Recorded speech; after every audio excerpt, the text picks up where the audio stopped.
নমস্কার সবাইকে। এখন আমরা আলোচনা করব কি করে আমরা ইনফ্লেশনকে বিট করে মার্কেট থেকে রিটার্ন জেনারেট করতে পারি, যাতে করে আপনার রিয়েল মানিটা অক্ষত থাকে।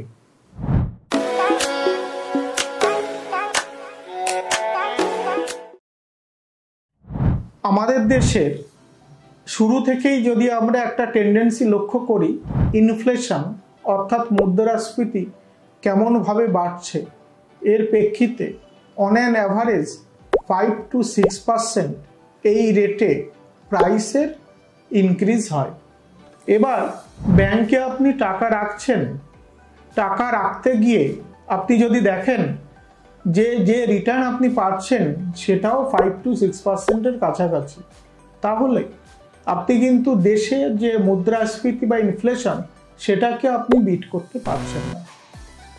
এছাড়াও ইনফ্লেশনকে যদি আমরা ব্যক্তিগত স্তরে দেখি, তাহলেও দেখবেন সেটাও কিন্তু সমস্যা।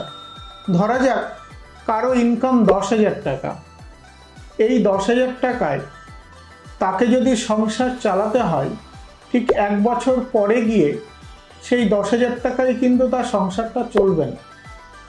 একইভাবে কারো ইনকাম 50,000 টাকা, তো 50,000 টাকায় যদি তাকে সংসারটা চালাতে হয়, এই বছরে সংসার চালাতে যতটা খরচ হচ্ছে, পরের বছরে নিশ্চিতভাবে সেই খরচটা বাড়তেই থাকে, কখনো এরকম হয় না যে খরচটা কমছে।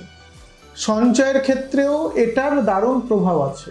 ধরা যাক আমি 1 লক্ষ টাকা ব্যাংকে রাখছি এবং 1 বছর শেষে ব্যাংক থেকে আমি 1,06,000 টাকা ফেরত পাচ্ছি। এই যে 6,000 টাকা আমি অতিরিক্ত পাচ্ছি, সেটাও যদি আমি সিনিয়র সিটিজেন হই তবেই, না হলেও আমার যে রিটার্নটা সেটা আরও কম হয়ে থাকে। কিন্তু এই বছরে 1 লাখ টাকার যা জিনিস আমি কিনতে পারি, পরের বছরে 1 লাখ টাকা 6,000 দিয়েও সেই জিনিস আমি কিনতে পারবো না। তো সাধারণ কথায় এগুলোকেই আমরা ইনফ্লেশন বা মুদ্রাস্ফীতি বলে অভিহিত করে থাকি। এবার এর থেকে কি করে আমরা বেটার রিটার্ন জেনারেট করতে পারি? আমাদের মনে রাখতে হবে, বেটার রিটার্ন জেনারেট করা সেটা কখনোই ব্যাংকে টাকা রেখে সম্ভব না। আমাদের কি করতে হবে? সেটাকে বিনিয়োগ করতে হবে। আমাদের দেশে যেসব ক্ষেত্রে বিনিয়োগ হয়, তার মধ্যে রিয়েল এস্টেট একটা ভালো সেক্টর যেখানে প্রচুর বিনিয়োগ হয়। অনেকে গোল্ডে ইনভেস্টমেন্ট করেন, সেটা অবশ্য ইদানিং, তবে বেশিরভাগ ক্ষেত্রেই আমরা অলংকার হিসাবেই সেটাকে ব্যবহার করে থাকি। এছাড়া আরেকটা মাধ্যম আছে, সেটা হচ্ছে শেয়ার মার্কেট। সেটা সরাসরিও হতে পারে, মিউচুয়াল ফান্ডের থ্রুতেও হতে পারে। শুরু থেকে যদি আমরা দেখি, share market on an average 12% করে রিটার্ন জেনারেট করেছে। অর্থাৎ যদি কেবলমাত্র আমরা ইন্ডেক্সকে ফলো করি, তাহলেই আমরা এই যে ইনফ্লেশন বা মুদ্রাস্ফীতির মাধ্যমে আমাদের প্রকৃত টাকার অবনমন বা টাকা কমে যাওয়া, সেটাকে কিন্তু আমরা বিট করতে পারি।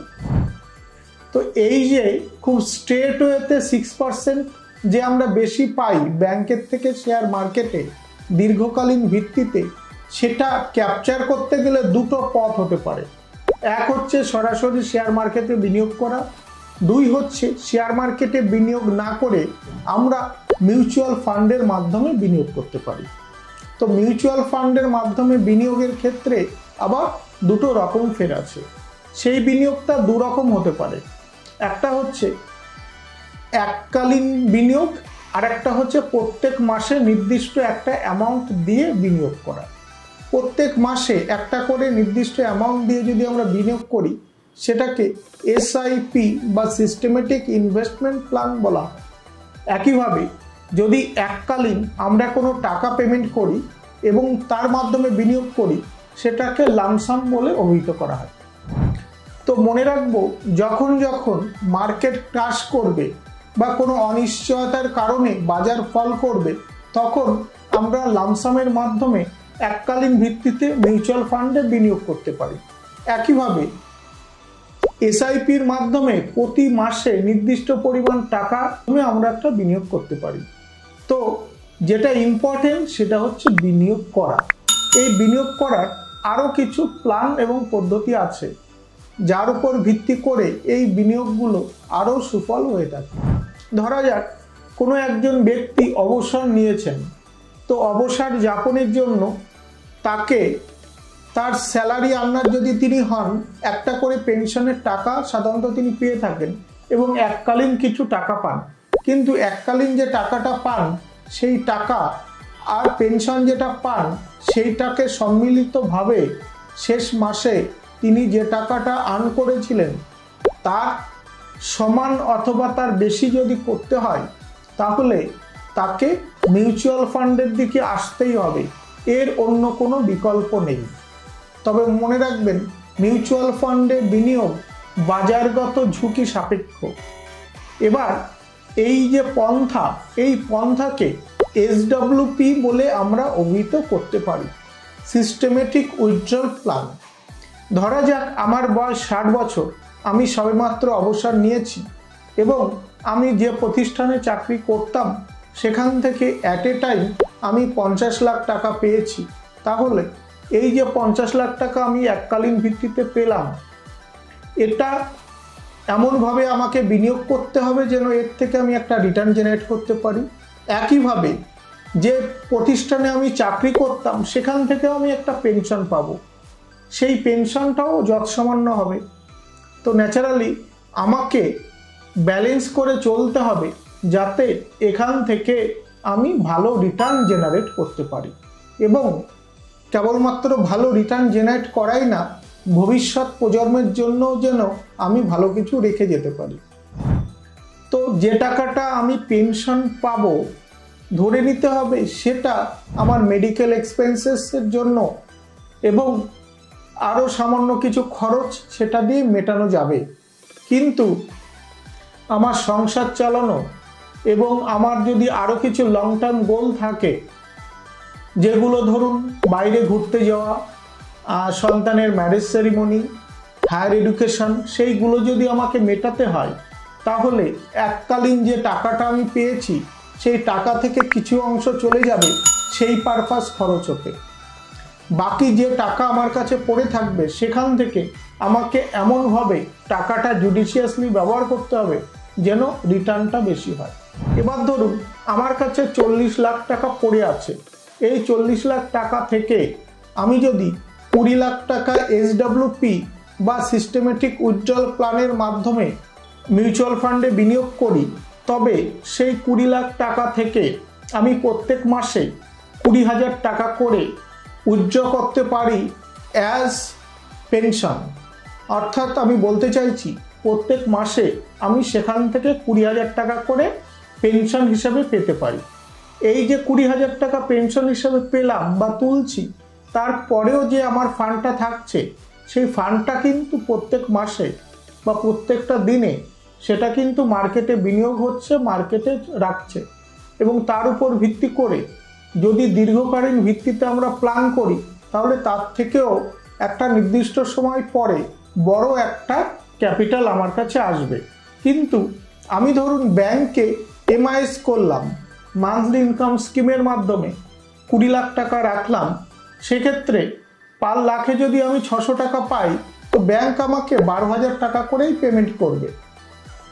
এবং যদি সেটা 10 বছরের জন্য করি, 10 বছর পরে গিয়ে কেবলমাত্র সেই আসল টাকা বা 20 লাখ টাকাই কিন্তু আমি ফেরত পাবো।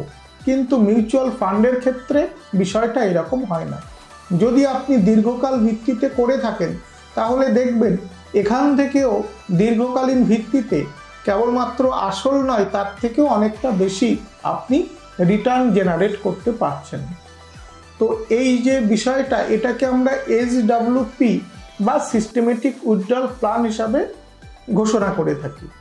ধরা যাক আমার বয়স 50 বছর, এই 50 বছরের মাথায় আমার কাছে এককালীন কিছু ফান্ড চলে আসলো এবং আমি ঠিক করলাম এই যে এককালীন ফান্ড আমার কাছে এসছে এটাকে আমি পেনশন হিসেবে নিতে চাই। হতে পারে আমার কাছে যে টাকাটা এখন এলো সেটা উত্তরাধিকার সূত্রে পাওয়া, হতে পারে আমি বিভিন্ন ক্ষেত্রে যা বিনিয়োগ করেছিলাম হতে পারে আমি পুরানো কিছু প্রপার্টি আমি সেল করেছি, সেখান থেকে আমার ফান্ডটা আসলো। তো ধরা যাক আমি 50 লাখ টাকা পেলাম 50 বছর বয়সে।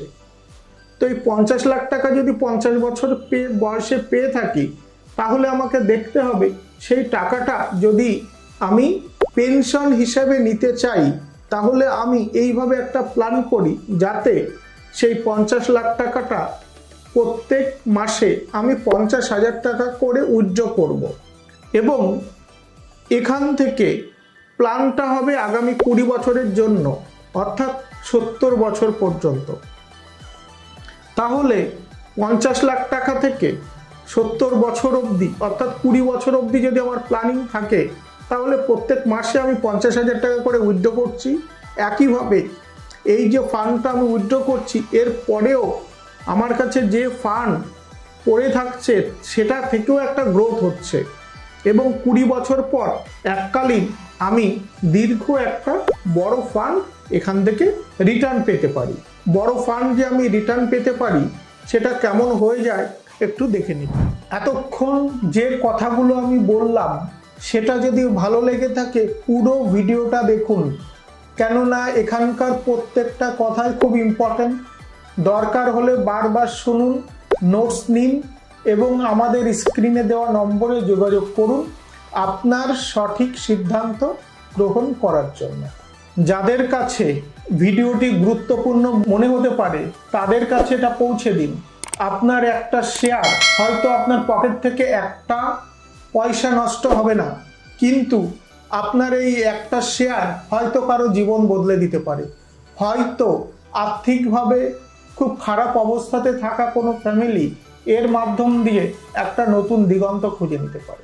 SWP সিস্টেমেটিক উইথড্রয়াল প্ল্যান, এটার ক্ষেত্রে যদি আমরা 50 লাখ টাকা একবারে রাখি এবং প্রত্যেক মাসে 50,000 টাকা করে তুলি, এবং যদি প্ল্যানটা এরকম করি যে 20 বছর অবধি আমার এই টাকাটা বিনিয়োগ থাকবে এবং এখান থেকে রিটার্নটা আমি 18% রেটে ক্যালকুলেট করছি, তাহলে প্রত্যেক মাসে যে 50,000 করে আমি তুলছি আগামী 20 বছর ধরে, এক্ষেত্রে আমার 1,20,00,000 টাকা টোটাল উইথড্র হবে। এই 1,20,00,000 টাকা উইথড্র হবে 20 বছর ধরে। টাকাটা 50,000 করে পাবো প্রত্যেক মাসে, 20 বছর ধরে আমি পাচ্ছি। পাওয়ার পরে এককালীন 20 বছর শেষ হলে 6,10,00,000 টাকা পাবো। কিসের জন্য? Power of compounding. কিসের জন্য? মিউচুয়াল ফান্ডের জন্য। কিসের জন্য? ভারত আগামী দিনে ফিনান্সিয়ালি আরও স্ট্রং হবে এবং ভারতের উপর ইনভেস্ট করার জন্য। কিসের জন্য? ভারতের যে ম্যান পাওয়ার, ভারতের যে অগ্রগতি, ভারতের যে মেধা, সারা পৃথিবীতে ভারতীয় মেধার যে জয় জয়কার, তার জন্য এই ঘটনাটা ঘটবে। তাহলে ফোকাসটা আমাদের কেমনভাবে রাখা উচিত? প্রত্যেক মাসে 50,000 করে আমি পেনশন পাচ্ছি, সেই পেনশন দিয়ে আমার সংসার চলতে পারে, সেই পেনশন দিয়ে আমার এডুকেশন সংক্রান্ত খরচ আমি চালাতে পারি, সেটা দিয়ে আমি বাইরে ঘুরতে যাওয়ার খরচ চালাতে পারি। একইভাবে 20 বছর পরে যে টাকাটা আমি এককালীন পাবো, সেই টাকাটা আমার ভবিষ্যৎ প্রজন্মের ক্ষেত্রে কাজে আসবে। এবার ধরা যাক আমার বয়স 30 বছর, আমার বাবা বৃদ্ধ এবং তিনি চাইছেন এরকম একটা লামসামের মাধ্যমে ফান্ড রেখে একই কাজটা করতে। তাকে তাহলে কি করতে হবে? ভালো ফিনান্সিয়াল বিশেষজ্ঞ, প্রফেশনাল, তার সাহায্য নিতে হবে এবং এই ফান্ডগুলোকে এমনভাবে রাখতে হবে যেন রিস্কটা মিটিগেট হয়, ঝুঁকিটা ছড়িয়ে যায়। যত ঝুঁকি ছড়িয়ে যাবে তত আমার রিটার্নটা জেনারেট করতে সুবিধা হবে। তবে নিশ্চিতভাবে আমি বলবো অতি অবশ্যই একজন বিশেষজ্ঞের পরামর্শ নিয়ে আপনি কাজটা করতে পারেন। আর যদি আমাদের সাথে যোগাযোগ করতে চান, নিচে স্ক্রিনে দেওয়া যে নম্বর আছে সেই নম্বরে যে কোনো সময় 24 ঘন্টা আপনি ফোন করতে পারেন, আপনি হোয়াটসঅ্যাপ করতে পারেন, আমরা আপনাকে গাইড করে দেব। আমাদের প্রফেশনাল আপনাকে হেল্প করবে সিদ্ধান্ত নেওয়ার জন্য। এবং এই সিদ্ধান্ত প্রতি 6 মাস পর পর পর্যালোচনা করে দেখতে হবে যে ফান্ডগুলোতে আপনি বিনিয়োগ করছেন সেটা ঠিকঠাক হচ্ছে কিনা, সুইচ করে অন্য কোনো ফান্ডে যেতে হচ্ছে কিনা, যেটা একজন ইন্ডিভিজুয়ালের পক্ষে বা অন্য প্রফেশনে যুক্ত থাকা লোকের পক্ষে একা সিদ্ধান্ত নেওয়া সম্ভব নয়। কেননা এটা একটা হার্ডকোর প্রফেশনাল অংশ। এখানে যে বিনিয়োগটা আপনি করছেন, হ্যাঁ টাকাটা আপনার, কিন্তু এখানে অন্য প্রফেশনের মতো এটা একটা দুর্দান্ত প্রফেশন এবং এখান থেকে যে রিটার্নটা পাচ্ছেন আপনার শারীরিক এবং মানসিক কোনো রকম পরিশ্রম দিতে হচ্ছে না, কিন্তু যেটা দিতে হবে সেটা হচ্ছে প্রফেশনাল ফি, যেটা দিতে হবে সেটা হচ্ছে স্টাডি, যেটা দিতে হবে সেটা হচ্ছে গবেষণা। তাহলে এত দুর্দান্ত রিটার্ন আপনি জেনারেট করতে পারেন। আশা করি যারা ভাবছেন যে মাত্র সামান্য কটা টাকা পেনশন পেয়ে কি করে আমি সংসার চালাবো, যারা ভাবছেন ব্যাংকে সুদের হার যেভাবে কমছে তার উপর ভিত্তি করে আমি কি করে চলবো, তাদের কাছে এটা আমাদের একটা দুর্দান্ত উপহার। ধন্যবাদ।